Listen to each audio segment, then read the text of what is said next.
எல்லாருக்கும் வணக்கம். Good morning.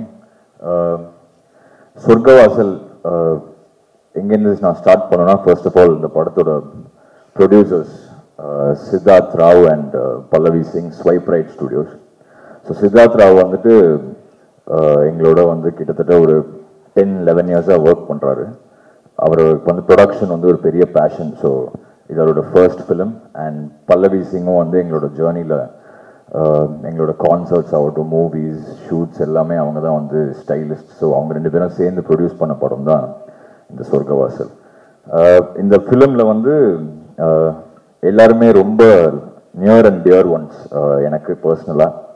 Starting from Anirudh Krishna, அவர் தான் இந்த படத்தோட ஃபுல்லாக லைன் ப்ரொடக்ஷன் பார்த்துக்கிட்டாரு. அண்ட் பிரின்ஸ் ஆண்டர்சன் வந்து டிஓபி, எங்களோட ஸ்கூல் ரவிகேசரோட சந்தாவோட ஒர்க் பண்ணிட்டு இருந்தார் அவர் பாம்பேல. அவரோட ஃபர்ஸ்ட் மெயின் ஸ்ட்ரீம் ஃபிலிம் இது. நீங்கள் விஷுவல்ஸ் பார்த்தாலே தெரியும், சூப்பராக பண்ணியிருக்காரு. So Prince, this is just the start, இன்னும் miles to go. Very proud of you. அப்புறம் வந்துட்டு வினய், எங்களோட சவுண்ட் அவர் தான் கிட்டத்தட்ட 1 டெக்கேடாக பார்த்துட்டு இருக்காரு. அவர் இந்த ஃபிலிமில் மிக்ஸ் பண்ணியிருக்காரு. ஸோ டெக்னிக்கலி வந்து எல்லாமே எங்கள் ஃபேமிலி மாதிரி தான் இந்த படம். Now coming to the director Siddharth Vishwanath and Think Studios. Santhosh bro, thank you for accepting to produce this film. Prabhu sir, நீங்கள் ரிலீஸ் பண்ணும்போது கண்டிப்பாக இந்த படம் வந்து வேறு லெவலில் நீங்கள் கொண்டு போயிடுவீங்கன்னு கான்ஃபிடன்ஸ் இருக்குது. Thank you sir.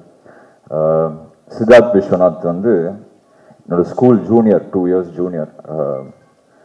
அப்போ வந்து அவருக்கு சினிமாவில் இன்ட்ரெஸ்ட் இருக்குன்னு தெரியாது. இப்போது நம்ம சினிமாக்குள்ளே வந்து போயிட்டு இருக்கும்போது ஒரு நாள் வந்து எனக்கு டைரக்டர் ஆகணும் அப்படின்னாரு. ஸோ அப்போ வந்து அவர் போய் அசிஸ்டன்ட் டைரக்டராக ஜாயின் பண்ணி கிட்டத்தட்ட ஒரு 3 படங்கள் ஒர்க் பண்ணி அப்புறம் வந்து இன்னைக்கு இந்த படம் எடுத்திருக்காரு. எங்கிட்ட ஃபர்ஸ்ட் இந்த கதை வந்து சொன்னார். சொல்லும் போது அவர் இந்த படத்துக்கு யார் இருந்தால் நல்லாயிருக்கும் அப்படின்னு கேட்கும் போது, நான் மை டியர் ஃப்ரெண்ட் பாலாஜி இருந்தால் சூப்பராக இருக்கும்னு தோணுச்சு. இன்னைக்கு ஓவராலாக படம் பார்க்கும்போது நான் ஒரு ரஃப் வேர்ஷன் ஏற்கனவே படம் பார்த்துட்டேன். ரொம்ப ரொம்ப ஒரு ப்ரௌடாக இருந்தது.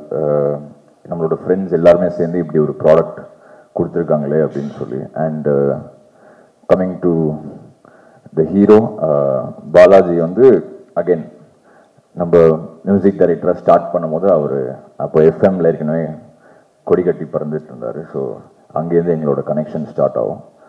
ஜென்ரலி நமக்கு நம்ம ஸ்டூடியோவில் வந்து யாருமே சினிமாலேருந்து பெருசாக ஸ்டூடியோவில் ஒர்க் பண்ணுறவங்க யாருமே இல்லை. ஸோ நமக்கு ஃப்ரெண்ட்ஸாக இருக்கிறவங்க ரொம்ப கம்மி தான் ஃப்ரம் த ஃபிலிம் இண்டஸ்ட்ரி. அப்படி ஒரு டியர் ஃப்ரெண்ட், நமக்கு என்ன இருந்தாலும் ஒரு பிரச்சனையோ இல்லை எனிதிங் இருந்தாலும் நம்ம பேசலான்னா அதில் வந்து பாலாஜி வந்து அந்த டாப் லிஸ்ட்டில் இருப்பார். So I am very proud of him. அவரோட ஜேர்னி நாட் ஓன்லி, நீங்கள் யோசிச்சு பாருங்கள், ஒரு ஆர்ஜேவாக ஸ்டார்ட் பண்ணி அதுக்கப்புறம் வந்து இவ்வளோ படங்கள், எல்லா படமும் வந்து அவருக்கு வந்து வணிக ரீதியாக வெற்றி வேறு. அவ்வளோ படங்கள் அவர் அதில் எவ்வளோ எஃபர்ட் போடுவார். Not just as a hero R actor or something. அதில் வந்துட்டு அவ்வளோ அதோட ஸ்கிரிப்டோ டைலாகோ அது எல்லாமே அவர் எவ்வளோ இன்ட்ரெஸ்ட்னு எனக்கு நல்லாவே தெரியும்.